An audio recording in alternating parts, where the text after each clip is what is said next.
Donc, pour continuer où ce qu'on en était tout à l'heure, il faut pas oublier que les exemples qui ont été cités tout à l'heure, en lien avec la Torah, en lien d'évaluation du bien et du mal, ce n'est que quelques sujets, mais la liste est encore bien bien longue, puis il est important, ce que je vous conseillais tout à l'heure, d'ouvrir la parole de Dieu et d'aller lire la Torah de Dieu, c'est-à-dire la Genèse, l'Exode, Lévitique, Nombre et Deutéronome, pour avoir un regard complet de ce qu'est la volonté de Dieu et ce que n'est pas la volonté de Dieu, à savoir le péché qui est de faire le contraire de ce que Dieu dit. Puis, voici, je vous donne quelques sujets qui n'ont pas été abordés, mais qui sont d'une importance, je dirais même capitale, en réalité, que vous pourriez prendre le temps d'aller lire, par exemple, comme les 5 convocations, que l'on retrouve en réalité dans la Torah de Dieu, en Lévitique 23, les versets 1 à 44, qu'on va parler du Shabbat, qui est le 7e jour, des gens qui sont sur des positions différentes, sauf que c'est jamais de regarder à ce qu'un être humain pense, mais en réalité, ce que Dieu seul dit, qui est dans sa parole. Donc, en fait, c'est des sujets comme les 5 convocations du Lévitique 23, 1, 44 qui n'a pas été touché, que vous pourriez prendre le temps d'aller voir, la légalisation des drogues par les autorités gouvernementales comme le pot, la cocaïne, l'ajout à la parole de Dieu, justement, Dieu ne dit pas en réalité, mais les hommes vont rajouter selon leur sagesse, donc Dieu dit, ce qui est la vérité, mais moi je te dis que, alors qu'en réalité c'est Deutéronome 4.2, puis Deutéronome 13.1 ou 12.32, dépendant des versions, que Dieu dit clairement, tu n'ajouteras rien et tu ne retrancheras rien à ce que j'ai dit, et Proverbe 35.6, on l'a vu tout à l'heure, en réalité tu n'ajouteras rien à ce que Dieu a dit, ou il te reprendra et tu seras retrouvé menteur, et le père du mensonge c'est Satan qu'on retrouve en Jean 8, 44 à 47. On a vu aussi dernièrement l'apostasie par rapport à la parole de Dieu, on en parle. Et en réalité, là, qu'il est toutes les religions, un seul Dieu. Il n'y a pas en réalité toutes les religions, c'est le même Dieu. Par contre, il y a eu l'inauguration en février 2023 de la maison abrahamique pour célébrer la coexistence en réalité on dirait, là, ça s'est passé aux Émirats arabes unis. Qui a inauguré un complexe constitué d'une synagogue, d'une église et d'une mosquée baptisé d'après les patriarches, considérés comme le fondateur du monothéisme, alors que 2 Thessaloniciens 2.3 nous parle de l'apostasie. Et en réalité, justement, fait que ça, c'est un autre sujet très, très important qui pourrait être intéressant à ce que vous puissiez consulter. Le transgenrisme, le mariage gay, le divorce qui est maintenant rendu banalisé alors que Dieu dit « J'ai en horreur le divorce, je déteste le divorce ». L'hypersexualisation dans la société, la reconstitution des familles, homme-homme avec un enfant, femme-femme avec un enfant, alors que la famille, on l'a vu tout à l'heure, un homme et un pénis, une femme un vagin, et ont des enfants. En réalité, c'est comme ça que Dieu a créé l'être humain, puis un homme et une femme, c'est des parents. C'est pas 2 femmes puis 2 hommes ensemble avec des enfants. Donc, reconstitution des familles qui n'est pas du tout la volonté de Dieu. C'est pas ce qui est établi, donc c'est contraire à sa volonté, donc c'est péché. Puis le culte, en réalité, un autre sujet qui est maintenant rendu à Satan de façon ouverte, en réalité qui est rendu normal et bien pour une grande majorité qui détourne la vérité pour appeler le mal. Comment? De l'art, on l'a vu aux Grammys Awards en février 2023, puis le Commonwealth en 2022. Donc c'est juste des listes, une liste qui est interminable, puisque maintenant on voit comment le péché est maintenant accepté par la grande majorité, puisqu'en ayant choisi de rejeter la Torah, comme on l'a vu, la majorité a choisi de marcher en choisissant les fruits de l'enfer, soit le péché qui s'empire toujours plus d'un jour en jour comme jamais auparavant. Juste dans les dernières années, on a pu voir là, en réalité que ça a fait boom, comme je vous soulevais tout à l'heure, les hommes avec les hommes, les femmes avec les femmes, mais ce n'est qu'un exemple parmi tant d'autres. Ainsi, on vient de voir quelques exemples, mais les exemples ne demandent pas pour réaliser et comprendre que le mal, à savoir le rejet de ce que Dieu dit dans sa Torah, est maintenant accepté par une multitude, comme si cela était bien, alors que cela est tout le contraire, car ces façons de voir seront toujours mal devant Dieu, car c'est le péché et Dieu est clair. Malheur à ceux qui appellent le bien mal et le mal bien. Donc, un petit rappel sur ce qu'on a vu jusqu'ici. Premièrement, vous avez pu vous demander quel était votre cadre de référence pour évaluer le bien et le mal, à savoir est-ce que c'est la Torah de Dieu ou est-ce un autre moyen que celui donné par Dieu? Ensuite, vous avez pu constater quel est votre cadre de référence et ainsi confirmer si celui-ci est établi par Dieu dans sa Torah ou si celui-ci est autre chose que celui établi par Dieu. Vous avez ensuite pu, à la lumière du seul corps de référence qui est la vérité, à savoir la Torah, qu'on lit en psaume 119-142, considérer quelques exemples et entendre si ces exemples étaient bien ou mal, non selon ce que les êtres humains pensent, mais uniquement et seulement selon ce que Dieu dit au sujet du bien et du mal par sa Torah, pour avoir maintenant une évaluation fondée sur la vérité. Ainsi, après avoir considéré le cadre de référence donné par Dieu, sa Torah, pour connaître sa volonté et être en mesure de discerner de façon claire et sans se tromper ce qu'est le péché, nous allons maintenant avoir une description détaillée d'où conduit le péché et ce que Dieu a prévu concernant le péché.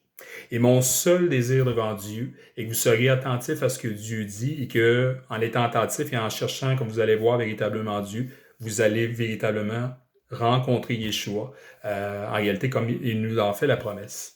Donc, on peut donc continuer en tenant compte du seul cadre de référence qu'est la vérité, à savoir la parole de Dieu, comme on l'a vu en Jean 17, 17 et Psaume 119, 160, et la Torah, en réalité Psaume 119, 142, en ayant bien vu ce qu'est le mal, à savoir le péché qui est la transgression de la Torah de Dieu, 1 Jean 3, versets 4 à 6, qui est de faire le contraire de la volonté de Dieu, et le bien, qui est l'obéissance à la volonté de Dieu. Maintenant, nous allons considérer où conduit la désobéissance à Dieu, à savoir le péché. Donc, partons en réalité du verset Ecclésiaste 7.4 qui nous dit « Les pensées du sage sont dans la maison du deuil, mais les pensées des sots sont dans la maison du plaisir. » On peut se demander pourquoi les pensées du sage sont dans la maison du deuil. Ici, il est question des pensées du sage. Cela insinue donc que le sage va réfléchir, se poser des questions, et le fait de s'arrêter pour réfléchir. Ainsi, le sage porte ici sa réflexion sur la mort, soit la maison du deuil. On peut considérer que la question qu'il se pose est « Suis-je prêt à mourir? » Car la personne qui est devant moi dans le cercueil est effectivement bien morte. Et Dieu dit, Hébreux 9, 27, qu'on a vu tout à l'heure, « Tout être humain est destiné à mourir une seule fois, puis à être jugé par Dieu. » Ainsi, la personne qui s'arrête sur la mort se demandera au sujet de ce que Dieu dit, « Suis-je prêt à me présenter devant Dieu, devant qui je me présenterai tôt ou tard, au moment de mourir pour être jugé? » Ainsi, ce questionnement amènera cette personne à se poser les questions qui suivent pour savoir si elle est prête. Donc, faire une évaluation aussi, comme on a vu tout à l'heure au tout début du partage. Donc, une évaluation, savoir est-ce que je suis prêt à rencontrer Dieu si aujourd'hui même je devais mourir. Il est important de se demander pourquoi est-ce que les êtres humains meurent et pourquoi allons-nous mourir et de réfléchir à cette question. Yeshua nous apporte la réponse à cette question en 1 Corinthiens 15, 56. On l'a vu tout à l'heure, il y a des éléments qui peuvent être, qu'on a vu, d'autres éléments qu'on n'a pas vus. La mort tient du péché son pouvoir de tuer. Ainsi, on peut maintenant comprendre que la mort a le pouvoir de tuer et ce pouvoir vient du péché. Ainsi, la mort de chacun vient uniquement à cause du péché, que ce soit les meurtres, les maladies, le suicide, les catastrophes naturelles et la liste est encore bien longue.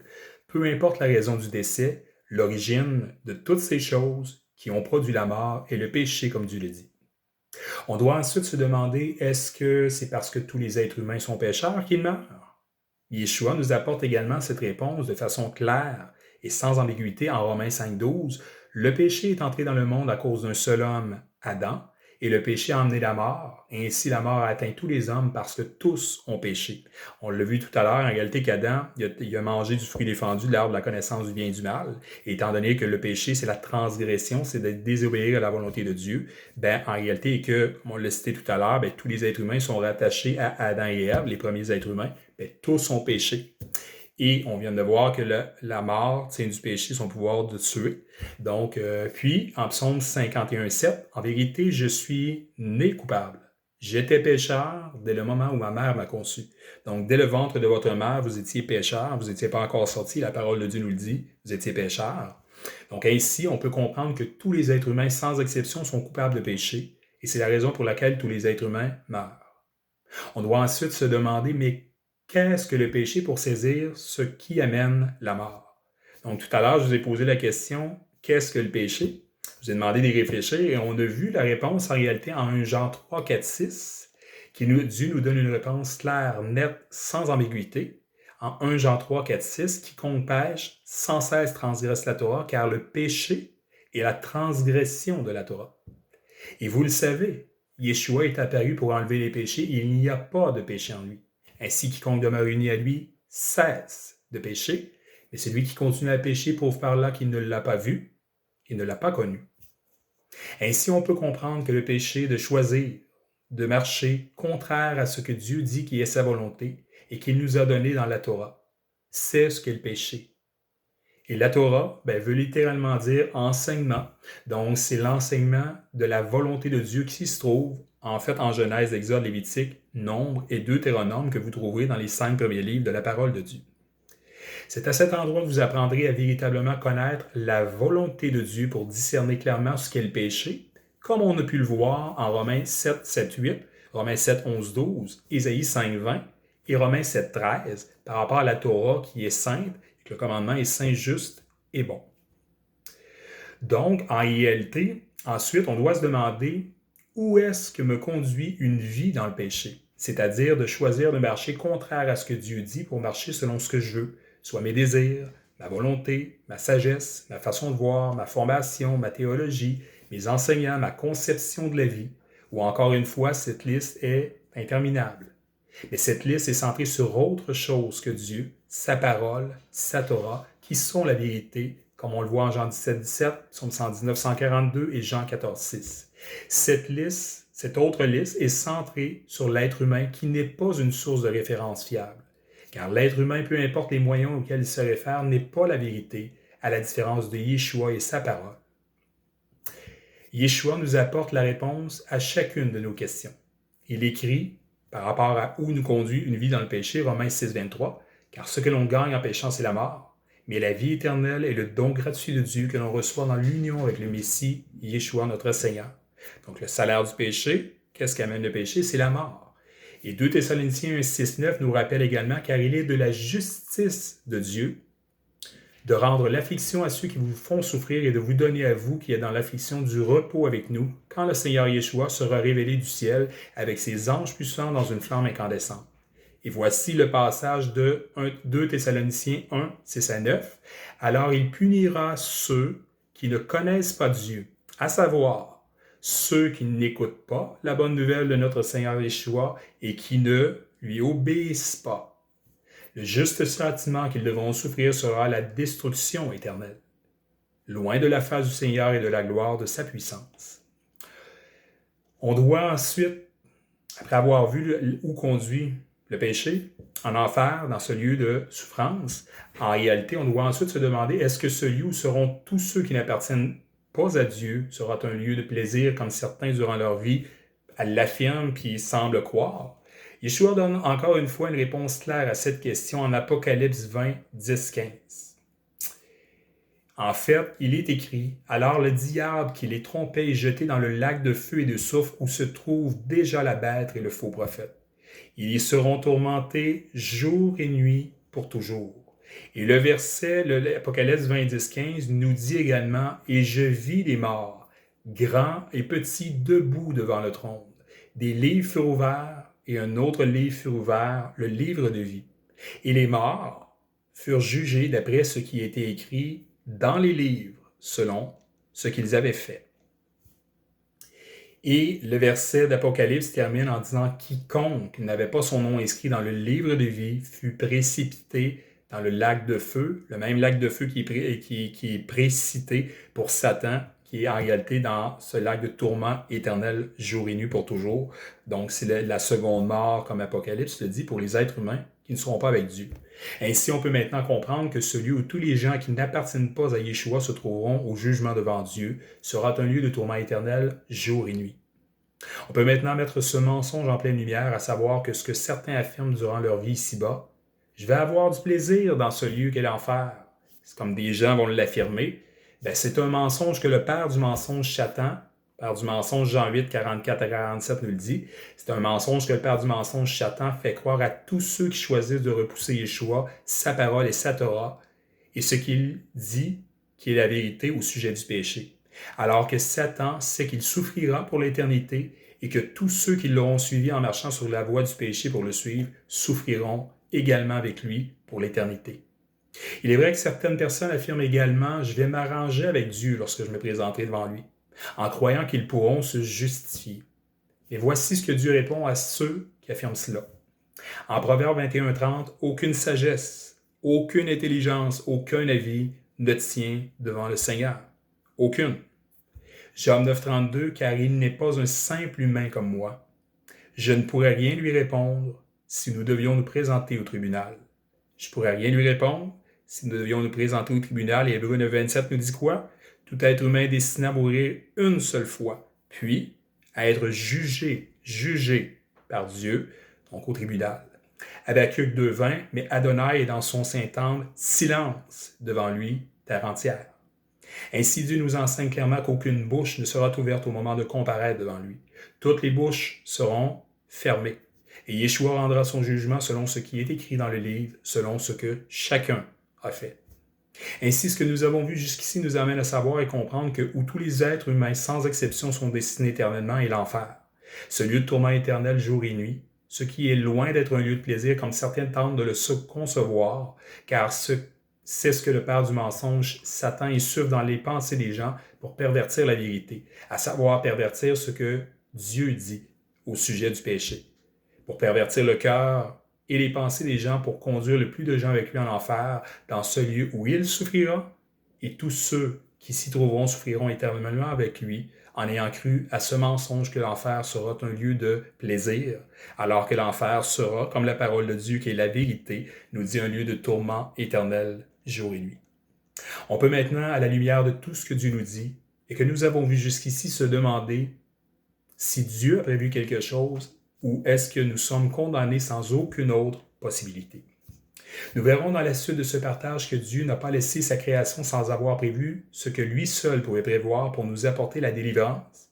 À cette perspective terrifiante de l'enfer, quand vous considérez ce lieu de tourment éternel jour et nuit, sans retour en arrière, donc cette perspective terrifiante de l'enfer, ce lieu de tourment éternel loin de sa présence. Pour commencer à considérer ce que Dieu a prévu, il faut regarder à ce que Dieu a fait concrètement par amour envers chacun d'entre nous, alors qu'aucun être humain, sans exception, ne méritait son amour et sa grâce. Ainsi, on peut se demander comment Dieu a manifesté son amour pour commencer à entrevoir la grâce de Dieu envers nous. Et Dieu nous donne une réponse claire, nette et précise à cette question pour nous faire comprendre l'amour sincère, réel et vivant que Dieu a toujours eu envers sa création, sans l'ombre d'un doute. Et il est écrit en Romains 5:8, « Mais Dieu prouve son amour envers nous, en ce que lorsque nous étions encore pécheurs, le Messie est mort pour nous. » Et en 1 Jean 4:10, « Et cet amour, ce n'est pas que nous ayons aimé Dieu, mais que lui nous a aimés et qu'il a envoyé son Fils comme l'expiation pour nos péchés. » Le sang devait être versé, comme on l'a vu également en Lévitique, et c'est ce que Yeshua a versé pour nous, par amour pour nous. Ainsi, on peut maintenant comprendre que l'amour manifeste et concret de Dieu envers chacun d'entre nous s'est manifesté par le sacrifice sanglant de Yeshua. Et prenez le temps ici de vous arrêter à ces mots, sacrifice sanglant de Yeshua, parce que Yeshua a véritablement souffert, prendre le poids de nos fautes, nos péchés, nos transgressions, notre désobéissance qui nous conduisait tous en enfer. Et par amour, alors que nous étions encore pécheurs, Dieu nous a offert le sacrifice du sang versé de Yeshua, parfait, sans défaut, sans tache, sans péché. Pour considérer ainsi l'amour de Dieu pour chacun d'entre nous, comment elle est immense, avant de continuer la suite du partage. On doit ensuite se rappeler que ce qui cause notre destruction à tous est le péché. Ce qui crée la séparation entre nous et Dieu, puisque Yeshua était, est et sera toujours sans péché. Hébreux 4, verset 14-15 nous dit ainsi, puisque nous avons un grand souverain sacrificateur qui a traversé les cieux très hauts, Yeshua, le Fils de Dieu, tenons ferme lorsque nous reconnaissons comme la vérité, car nous n'avons pas un souverain sacrificateur incapable de compatir à nos faiblesses, puisqu'il a lui-même été tenté en tout point, comme nous le sommes, à la différence qu'il n'a jamais commis de péché. Ainsi, on comprend que Yeshua, à la différence de tous les êtres humains, comprend nos faiblesses parce qu'il a été tenté. Mais à la différence des êtres humains, il n'est jamais tombé dans le péché, c'est-à-dire qu'il n'a jamais marché contraire à la volonté de Dieu, comme il est écrit en 1 Jean 3, 4, 6, au sujet du péché. Qu'est-ce que le péché? Ensuite, la parole de Dieu nous enseigne que sans le sang versé, soit la grâce de Yeshua pour le pardon des péchés, il n'y a pas d'expiation pour les péchés. Hébreux 9, 22, on l'a vu tout à l'heure, un récapitulatif. D'ailleurs, selon la Torah, presque tout est purifié avec le sang, avec du sang. En effet, si le sang n'est pas répandu, il n'y a pas de pardon des péchés. Et Lévitique 17, 11, nous sommes maintenant dans la Torah de Dieu. Car la vie d'une créature est dans le sang, et je vous l'ai donné sur l'autel pour faire l'expiation pour vous, car c'est le sang qui fait l'expiation à cause de la vie. Hébreux 9, 11, 12, mais lorsque le Messie est venu comme souverain sacrificateur des bonnes choses déjà présentes, alors, par cette tente plus grande et plus parfaite qui n'est pas faite de main d'homme, c'est-à-dire qui n'appartient pas à ce monde créé, il est entré dans le lieu très saint une fois pour toutes. Il est entré, et voici le verset, l'endroit où je veux vous emmener, il est entré non avec le sang des chèvres et des veaux, mais il a offert son propre sang, obtenant ainsi pour les hommes une délivrance éternelle. Et le Seigneur nous a rappelé avant d'aller à la croix, en Matthieu 26, 26, 28, pendant le repas, Yeshua prit du pain. Et après avoir remercié Dieu, il le rompit et le donna à ses disciples. Il leur dit, prenez et mangez ceci, c'est mon corps. Il prit ensuite une coupe de vin et après avoir remercié Dieu, il la leur donna en disant, buvez-en tous, car ceci est mon sang, le sang qui garantit l'alliance de Dieu, qui est versé pour une multitude de gens pour le pardon des péchés. Le sang pour le pardon des péchés. Le sang de Yeshua, parfait, pur, sans défaut. Ainsi, on peut maintenant comprendre que Dieu a effectivement prévu quelque chose pour le pardon de nos péchés qui nous conduisent tous, comme nous l'avons vu en enfer, dans ce lieu de tourment éternel, jour et nuit.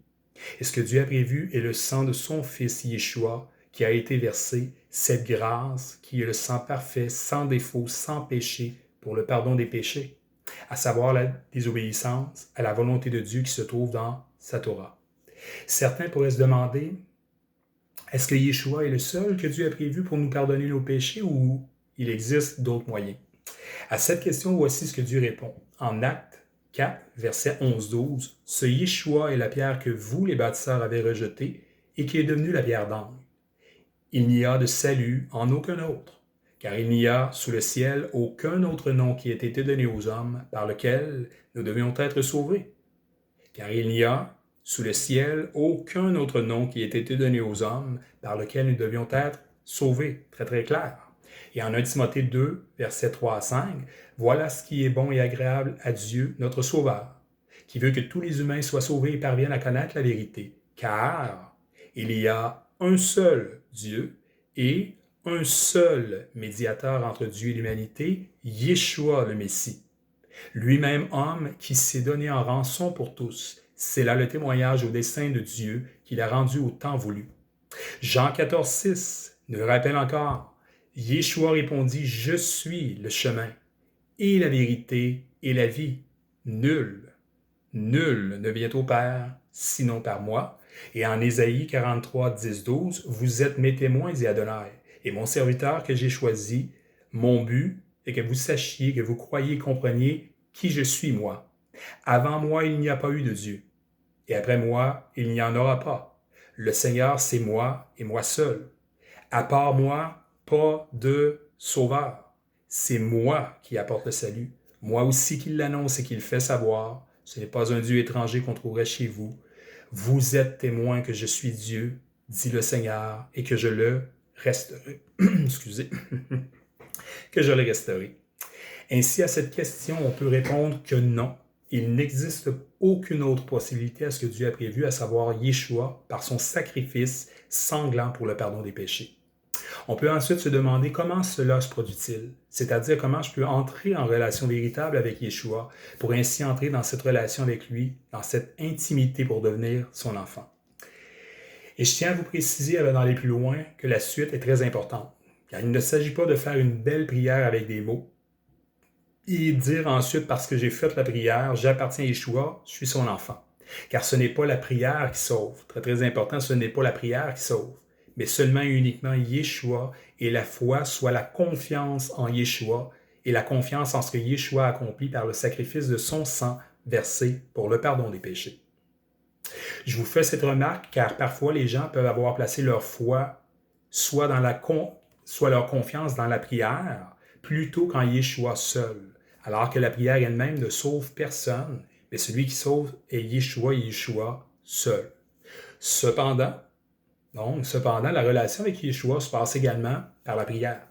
Il s'agit de placer sa foi, c'est-à-dire sa confiance en qui seul elle doit être, soit en Yeshua, uniquement en élevant la voix dans ce temps de communion avec lui, dans la prière avec un cœur sincère. Et Dieu nous dit qu'il connaît tous les cœurs humains. Il est écrit en 1 Roi 8,39 « Écoute dans les cieux où tu demeures, pardonne, agis, et puisque tu sais ce qui est dans le cœur de chacun, rends à chacun ce que sa conduite mérite, car toi et toi seul connais tous les cœurs humains. » Et Dieu nous dit qu'il évalue ses cœurs. En Jérémie 17,10 « Moi, Adonai, je sonde le cœur. J'éprouve les motivations intérieures afin de donner à chacun ce que méritent ses actions et sa conduite. » Et Dieu nous dit que celui qui le cherche de tout son cœur, Dieu se laissera trouver par lui. Comme il est écrit en Jérémie 29, 12, 13, « Lorsque vous m'invoquerez et que vous me prierez, je vous écouterai. Lorsque vous me chercherez, vous me trouverez si vous me cherchez de tout votre cœur. » Ainsi, on comprend que Dieu écoute et répond avec certitude à celui qui se présente avec sincérité devant lui. Mais que veut dire sincérité en se présentant devant Dieu au sujet de ce qui a été vu jusqu'ici, c'est-à-dire le péché? Qu'est-ce que ça veut dire d'être sincère devant Dieu en le priant en rapport avec le péché? La sincérité devant Dieu sera une personne qui s'est arrêtée pour prendre le temps de considérer sincèrement ce qu'est le péché et où le péché conduit sans repentance, c'est-à-dire en enfer, comme on l'a vu tout à l'heure. Cet arrêt sincère cet arrêt sincère va produire quelque chose, produira pour celui qui cherche de tout son cœur Dieu, comme on l'a vu en Jérémie 29, 12, 13, la véritable repentance. Et la repentance véritable produit ce désir de se détourner du péché, donc se détourner de cette mauvaise voie, de ne plus marcher sur la voie du péché, pour ne plus suivre ce chemin qui conduit en enfer, et produit un changement réel pour marcher sur le chemin contraire au péché, soit l'obéissance à la volonté de Dieu, à savoir sa Torah, par son esprit qui fait cette œuvre dans la vie de chacun des enfants de Dieu, comme on va le voir, mais qui est cité en Ézéchiel 36, 27 et Romains 8, 9. Cette personne sincère aura été convaincue du péché par l'Esprit de Dieu qui seul a l'autorité de convaincre. Comme il est écrit en Jean 16, 8, « Et quand l'Esprit sera venu, il convaincra le monde en ce qui concerne le péché, la justice et le jugement de Dieu. » Donc, c'est l'esprit. Je n'ai pas d'autorité pour vous convaincre. Même si des gens me diraient, tu m'as convaincu, ce que j'affirmerais, c'est charnel, c'est l'œuvre du diable, parce que Jean-Benoît n'a aucune autorité. La parole de Dieu nous dit que c'est l'esprit et l'esprit de Dieu seul. Les hommes n'ont pas d'autorité pour vous convaincre, peuvent déposer dans vos vies. Mais la vérité est que seul l'esprit de Dieu peut vous convaincre de péché. Et par cette œuvre de l'esprit de Dieu qui convainc de péché, mais ça opère une œuvre bien réelle et tangible que je vis puis que chacun des enfants vit parce que l'Esprit de Dieu est là. Donc cet esprit-là, l'Esprit de Dieu, convainc de péché, de justice et de jugement de Dieu. Et cette conviction-là, en se présentant dans la prière devant Yeshua pour lui demander pardon, c'est-à-dire la reconnaissance devant Yeshua de son état de pécheur, et ce désir sincère de vouloir se détourner du péché pour marcher sur le chemin de l'obéissance à Dieu, est ce qui se produit de façon concrète et bien réelle, en étant sincère devant Dieu. Et ce changement concret de conduite est ce qui démontre le cœur sincère qui s'est présenté devant Dieu et que Dieu écoute et dans lequel l'Esprit de Yeshua est véritablement présent et à l'œuvre. Il est écrit en 2 Chroniques 7, 14, « Si mon peuple qui porte mon nom s'humilie, prie, cherche ma face et se détourne de ses mauvaises voies. » Et se détourne de ses mauvaises voies. Donc le désir sincère. Dieu dit, en continuant, « J'écouterai des cieux, je pardonnerai leurs péchés et je guérirai leur pays. » Luc 5, 31, 32, Yeshua leur répondit, « Les personnes en bonne santé n'ont pas besoin de médecins. Ce sont les malades qui en ont besoin. Je ne suis pas venu appeler ceux qui s'estiment justes, mais ceux qui se reconnaissent pécheurs. Pourquoi? Pour qu'ils changent de comportement. Donc, se détourner du péché. C'est Yeshua également qui parle.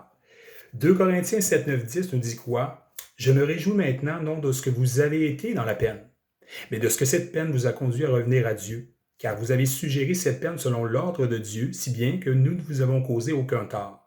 Et voici le point que je veux vous porter votre attention. En effet, la peine qui est gérée selon l'ordre de Dieu produit quoi? Le désir de quoi? De se détourner du péché. De se détourner du péché, comme on l'a vu depuis tout à l'heure, pour revenir à Dieu, ce qui conduit au salut. Et il n'y a aucun regret à avoir en cela. Mais lorsque la peine est gérée selon l'ordre du monde, elle engendre la mort. Et en Romains 3, 23, 25, tous sont péchés et sont privés de la pleine présence glorieuse de Dieu, mais Dieu, dans sa bonté, les rend justes à ses yeux gratuitement, par Yeshua qui les délivre du péché. Dieu l'a offert en sacrifice afin que par sa mort, Yeshua obtienne le pardon des péchés en faveur de ceux qui croient en lui. Donc, en croire en Dieu, en Yeshua, en son sacrifice, avec un cœur sincère. On peut ici comprendre que le salut de Dieu, soit ce que Dieu a prévu pour le pardon des péchés, pour passer de ce lieu où tous les êtres humains sans exception sont destinés pour l'éternité après la vie ici-bas, soit l'enfer, ce lieu de tourment éternel, à la présence de Yeshua pour l'éternité avec lui. Qu'on lit ce lieu-là, c'est quoi? Apocalypse 24. Il essuiera toutes larmes de leurs yeux, il n'y aura plus de mort, il n'y aura plus de deuil, ni pleurs, ni douleur, car l'ordre ancien des choses est passé.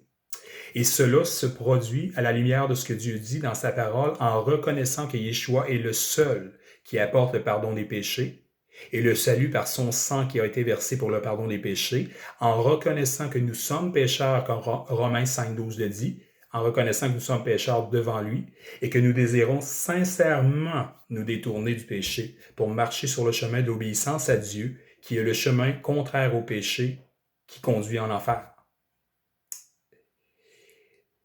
Et en réalité, et Dieu qui connaît tous les cœurs humains saura si la personne qui se présente devant lui pour demander pardon est sincère ou fausse, pour accorder le pardon et la vie éternelle à celui qui est vrai devant Yeshua, et ne pas accorder le pardon et la vie éternelle tant qu'une personne est menteuse devant Dieu, c'est-à-dire qu'elle n'est pas sincère, qu'elle ne désire pas, c'est pour la forme, c'est l'Esprit de Dieu n'a pas convaincu la personne désire à continuer à marcher sur la voie du péché.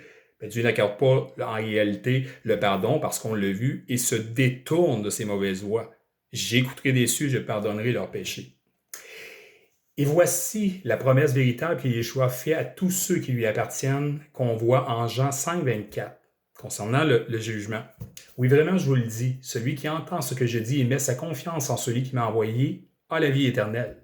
Ce qui signifie qu'il ne viendra pas en jugement, mais il est déjà passé de la mort à la vie. Et en Jean 5, 28, 29, que tout cela ne vous étonne pas, car l'heure vient où tous ceux qui sont dans les tombes entendront sa voix et sortiront. Ceux qui ont fait le bien, on a vu c'était quoi le bien et le mal en Genèse 4, 7. Le bien, c'est l'obéissance à Dieu. Le mal, c'est la désobéissance à Dieu, le péché. Donc, ceux qui ont fait le bien pour une résurrection de vie, et ceux qui ont fait le mal, qui ont marché sur la voie du péché, pour une résurrection, mais de quoi? De jugement. Hébreux 9, 27, tout être humain est destiné à mourir une seule fois, puis à être jugé par Dieu. Enfin, pour ceux qui se demandent, après avoir été convaincus par l'Esprit de Dieu de leur état de pécheur, après avoir demandé pardon à Yeshua pour ses péchés, avec sincérité qui produit par l'Esprit l'obéissance à la volonté de Dieu, en se détournant de la voie du péché, comment puis-je avoir la certitude de véritablement être en relation avec Yeshua, que je suis véritablement son enfant, que je lui appartiens? Voici la réponse que Dieu nous apporte pour avoir la certitude que nous le connaissons, véritablement Yeshua, et que nous lui appartenons. Dieu est clair que celui qui appartient à Yeshua obéira à ses commandements, c'est-à-dire la Torah qu'on a vue précédemment, en ne marchant plus sur la voie du péché, c'est-à-dire la désobéissance à Dieu, mais sur la voie de l'obéissance à la volonté de Dieu en étant dirigé par son esprit, qui amène chacun des enfants de Dieu à lui obéir, non à contre-cœur, mais à lui obéir avec un cœur sincère, parce que c'est l'œuvre de l'esprit de Yeshua produit réellement et concrètement dans la vie de chacun de ses enfants, comme on l'a vu.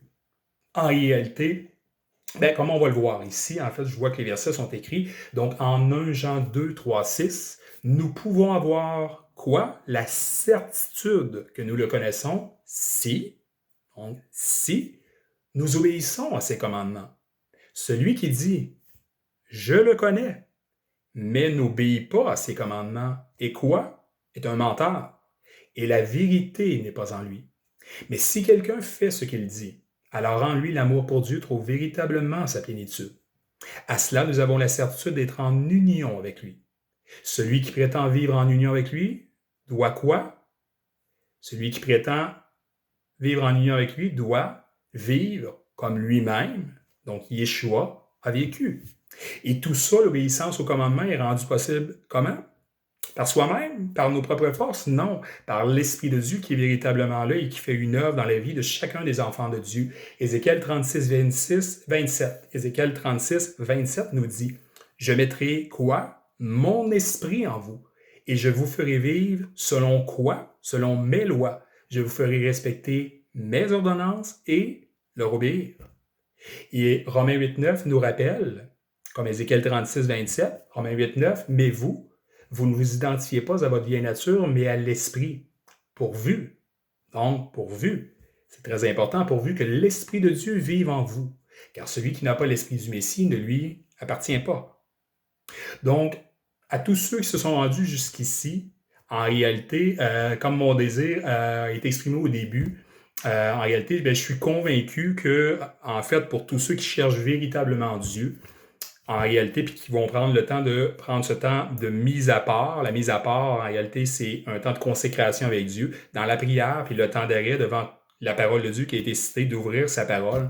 J'ai pas de doute en réalité que Dieu va se révéler à vous. Pourquoi? Parce que Dieu n'est pas menteur, comme Nombre 23, 19 nous dit. Et Dieu nous dit que si vous le cherchez de tout votre cœur avec un cœur sincère, Dieu voit votre cœur, il va faire cette œuvre-là par l'Esprit de Dieu qui convainc de péché, de justice et de jugement. Donc, je vais conclure par un mot de prière.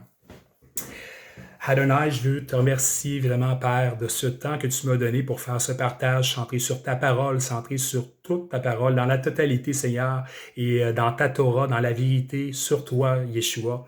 Et je te prie vraiment maintenant, Seigneur, que c'est toi qui es à l'œuvre, c'est ton esprit qui convainc.